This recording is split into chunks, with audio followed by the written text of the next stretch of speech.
Welcome to the Here We Go podcast. I've missed a couple days this week. I've been traveling for work, been pretty much going from morning till evening for a couple day work event there. So I wasn't able to record. Back at it today. It's Thursday, and I think today is going to be kind of a defining day of what we're going to look for going into this weekend. Obviously, the matchup Sunday against Denver should be a favorable one for us. Question is, who's going to be playing at tackle? Who's going to be playing at quarterback? And I think the one that everybody wants to know is going to be the quarterback first. So, Russ, very limited in practice from what I'm hearing this week and what I've seen. I think there's a very strong likelihood that Justin Fields is going to start week 2. The interesting part of this dynamic is that I don't know that anybody was completely blown away by Justin's first start in Atlanta. The thing to keep in mind, though, is that Atlanta was a much better defense than I think people are going to give them credit for. If that defense stays healthy all year, I think they end up being a pretty decent defense. Not going to be a top of the league defense, but they've got some real nice pieces there. And that defensive line is a tough one. Colin, myself, and Alan Saunders talked about that when we kind of did our preview of Atlanta. So I think that was something we expected to be a kind of a drag out, knockdown dogfight type of game, and that's kind of what it turned into. Our offense really didn't flash, but I think what you saw is as the game went on, Justin Fields looked more and more comfortable in this game, and I thought he started opening up once the passing game opened up downfield. Even the offensive pass interference call that went against us, which we all know that was a total garbage call, but that throw and that catch and that connection, I felt like opened the rest of the game up for Justin Fields. He's a guy who's thrown deep his whole career, even going back into Ohio State. You know, when he was hitting those deep shots, I mean, you could tell his game settles in. It opens up his running game. It opened up our running game. And you saw not only the confidence in Justin grow, but the confidence in Arthur Smith with Justin Fields grew. That play at the end of the half, I think, went very underrated, where they rolled Justin out off a play action to his left, throws clear back across his body, across field to Pickens, all the way over to the sideline. That was a very long, very difficult throw. And you just, man, if he can hit that throw, that opens up a lot in this offense. So obviously didn't put any touchdowns on the board, but I think there's a lot to be excited about with the prospects of a week 2, him taking all the first team reps all week long, the game plan probably being set up more for Justin Fields right now than Russ. I think they feel like they can adjust back to Russ if they need to. I just don't think it looks good. I don't see Russell Wilson starting this game. Not sure, what his availability is going to be like for today's practice. I would imagine he's probably going to be extremely limited again. I think Justin's starting week 2, and his performance from week 1 compared to the rest of the league honestly looks pretty decent because nobody threw for a ton of yards. It was pretty much Tua had a pretty monster game. He had like 336 yards. Won around 280 something, and the rest of the league was in either low 200s or high hundreds. I mean, it wasn't like everybody was like blowing this thing out of the water in week 1. So I think all things considered, Justin played well. He protected the ball. We got past a couple of botched snaps and got into more of he just took care of the ball. They gave him some really, really easy throws with the designed rollouts and moving the pocket, heavy tight end usage. And I think like I said, once he opened the playbook up a little bit, Justin started to feel more comfortable. He had a slow, rocky start with even an out route to George Pickens. He had way behind him, threw another ball in the dirt, and it just looked rough from the start. But then as the game progressed, I think Justin felt more comfortable. And I would look forward to Justin playing again, to be perfectly honest with you, because if they open the play start, I think Denver's a team he can take advantage of. He had a monster game against them last year, threw for something like 330 plus yards, had 3 total touchdowns, had another like 50 yards rushing on the ground. I mean, he absolutely dominated Denver last year. And getting an opportunity to do that again this year, that defense hasn't changed a lot. I think he could put up another good game this year. Maybe not that kind of a game, but with the comfort level that we're seeing, we saw that running game start to take shape, and I think Atlanta's defense is much better than Denver's defense. The biggest matchup in the entire game is going to be Patrick Surtain versus George Pickens. The rest of the game, I think, is going to be very favorable to Pittsburgh. I think Colin and I are probably going to do a breakdown of what to expect in the game on tomorrow evening. So I'm not going to go too deep into details on that right now. But I think there's a lot of favorable matchups for Pittsburgh in this game, specifically on offense. And Justin's going to be the big recipient of that working in our favor, because it's going to open his run game up. It's going to open his pass game up. And I think he has a nice game. And you will probably see more realistic conversations about this being a quarterback competition, or did Justin Fields outright win this job? I said before, after the game, and on Monday when I did my episode, I did not feel like Justin Fields did anything to win this job. And I still don't think he did. He did exactly what we needed him to do, but he did not do anything to outright win this job. Denver can change that. Denver's a defense that I feel like he's got a potential and an opportunity right now to do exactly that, to take advantage of that defense, put up a really, really good game, and start these kind of conversations moving forward. If you're a fan of the Steelers, Russ brings the pedigree. There's a lot of people who really want Russ to start. There's a lot of people who really want Justin to start. And there's so many of those people in the camp that don't want Justin to start. That is strictly based on what he did in Chicago. It's a different situation. It's a different team. He's being asked to do different things here in Pittsburgh than he did in Chicago. So I listen, at some point, when a guy changes teams, you got to put the past in the past a little bit. I understand keeping it in mind. And if you're seeing the same trend, you know, if his progressions are terrible, if his reads are all late, like, I get that. That argument can play out. If he turns the ball over a lot, then yes, the arguments of the past can play out. But guess what? Different system,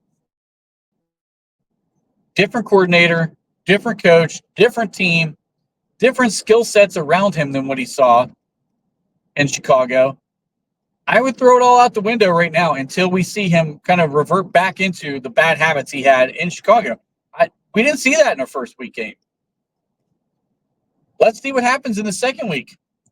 If he starts stringing together a couple good games in a row, we keep winning, then I think the conversation begins, should he start week 3? I'm still on the mindset of, if Russ is not 100% healthy, I'm starting Justin Fields. And I'm talking, I don't care if he's 90% healthy. I don't care if he's 95% healthy. If he is not 100% healthy, I'm starting Justin Fields for 2 reasons. Number one, I want them to play this out as if there is zero risk of Russ getting injured again with that calf. I mean, once you've heard it once and then you have a setback the way that he already has, you've got to take extreme precaution, or this thing turns into a much, much longer recovery than what it already is. So first and foremost, for Russ's sake, I think it's best for him to be 100%. We are absolutely sure that we're not going to see the same kind of setback that we've already seen. Number two, I think they've downplayed this injury, obviously, at this point, more so than what we were led to believe early on in this process, because look where we are.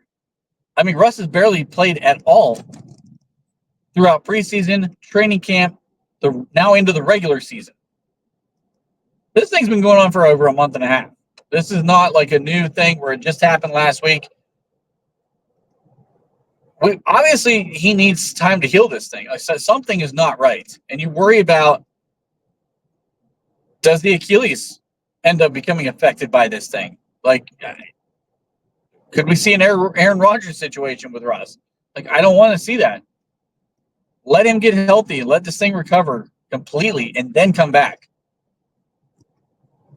But the last piece of this is, to be perfectly honest with you, I want to see a 25-year-old quarterback on the field with a chance to prove he can be a long-term starter here. Our situation at this point next year with Dak signing his contract is going to be, in my opinion, either Justin Fields or you're drafting a quarterback next year.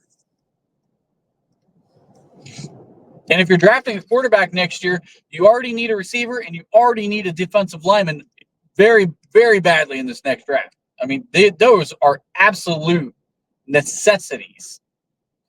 So you're pushing 3 rounds of draft picks to a point of necessity. That's a bad spot to be in when you're drafting. You want to draft best available. You do not want to draft out of necessity. We saw that for years with Kevin Colbert at the end, and it kind of tarnished his legacy with a lot of Steeler fans. I still thought he was a hell of a GM, to be honest with you. You're going to have misses. That's just the reality of the business.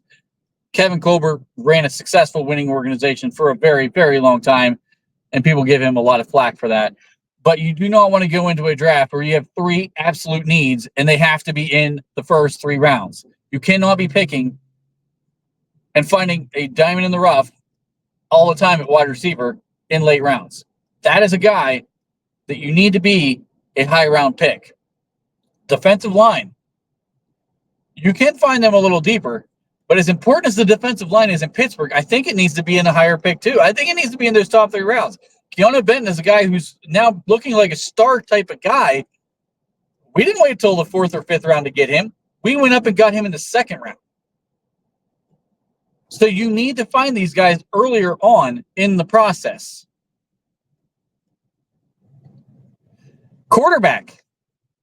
Let's be honest, it's first round or bust at quarterback. So your first round draft pick would automatically be designated to be a quarterback. There's a lot on the line here for Justin Fields playing in this offense, in this scheme right now. Because I'm not signing a 35-year-old quarterback to any kind of a long-term deal when he's had a couple of seasons that were not necessarily spectacular. So I know somebody out there, if you listen to this and you hear my takes on Cam Hayward, you're going to say, oh, well, you were all about paying Cam Hayward. Well, I'm willing to pay Cam Hayward because I think he's the top 10 guy at his position.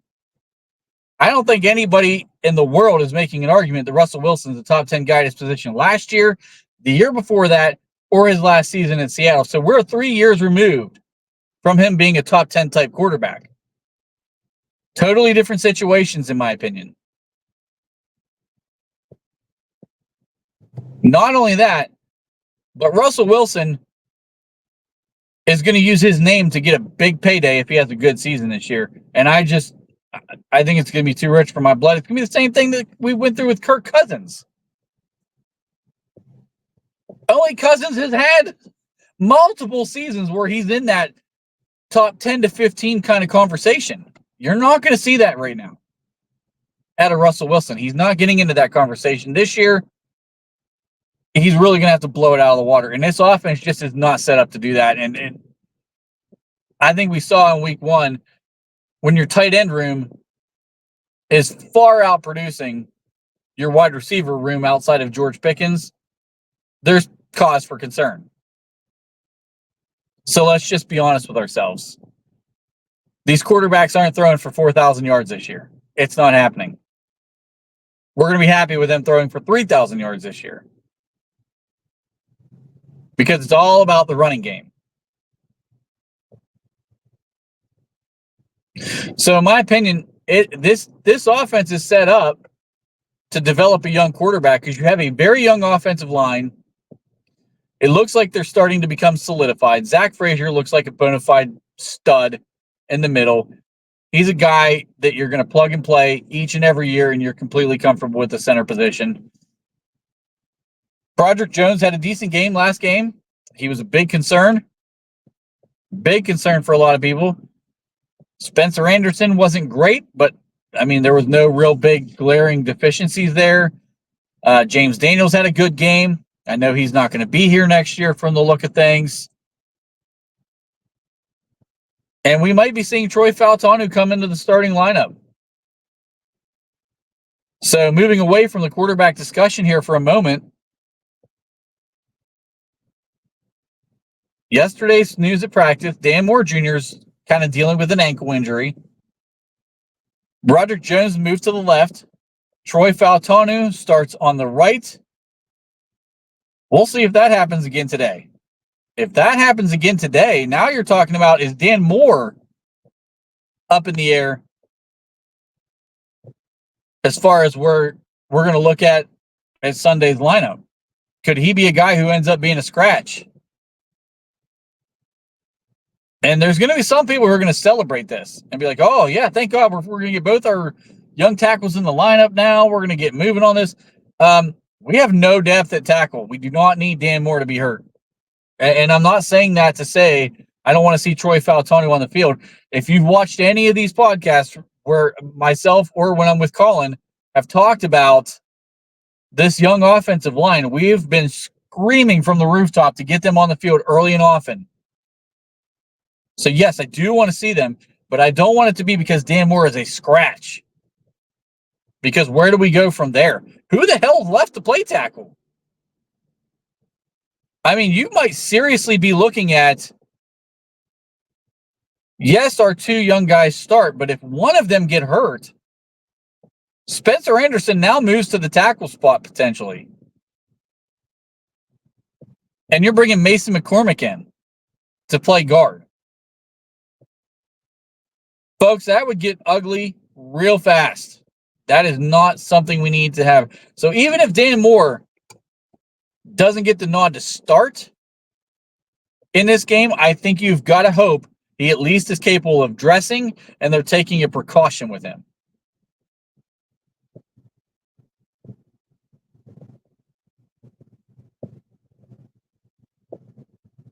You also don't want to risk losing a game against a team like Denver over health across your offensive line. We know what the back half of this schedule looks like. We need to calculate and rack up as many wins and beat the teams we are supposed to beat early in the season. Or we're definitely going to miss out on the playoff. And we're definitely going to be struggling for the rest of the season. This part of the season is a tone setter for us. We need to make sure we win in Denver. And this defense will help us. I mean, they're going to keep us in games a lot this year. I mean, a lot. There's no chance that I see where we just absolutely bomb one as long as this defense stays healthy. But having said that, you have to have an offensive line to get the ball even in field goal range to where we kick 6 field goals again in a game. I mean, the defense can't set you up inside your own 50 every time. Or inside the opponent's, side of the field every time, I should say. I just really hope that even if Dan Moore is not a starter, that he is able to dress and able to play in emergency situations. A lot of people may not have that take. They may just be so excited to see Fautanu get on the field with Jones in the positions that they're going to be playing from here on out, that they may kind of forget about all that. But this depth is very, very sketchy right now, and we don't have anything to really do if one of those guys would get hurt. And you've already got your right now, if week one starting left tackle out in street clothes. That's just going to be a terrible situation. So Colin and I will be going live at 8 tomorrow evening. Like I said, this is going to be a really exciting day today to see what happens as far as does Justin Fields still run with the ones? What work could Russell Wilson potentially be getting right now in practice? Is Dan Moore going to be a scratch? Is he going to play? I think this is going to be a game where we have a great chance to win and go to 2-0 and to hold a lead in the division again for another week and at least just get some momentum moving. I mean, that's what the beginning of this is going to be all about. So real interested to see how the rest of this practice week plays out, to see who's going to play, who's going to start. As always, hope you enjoy the content that I'm putting out. Like, share, subscribe, all that good stuff. Tell me what you want to see. Throw some questions in there. I mean, if you have anything you want me to help address or answer or go over maybe even the live session tomorrow, throw some things in there in the comments section. I'd be happy to cover them for you. So let me know what you think. Hope you all have a great rest of your day and head forward towards the weekend.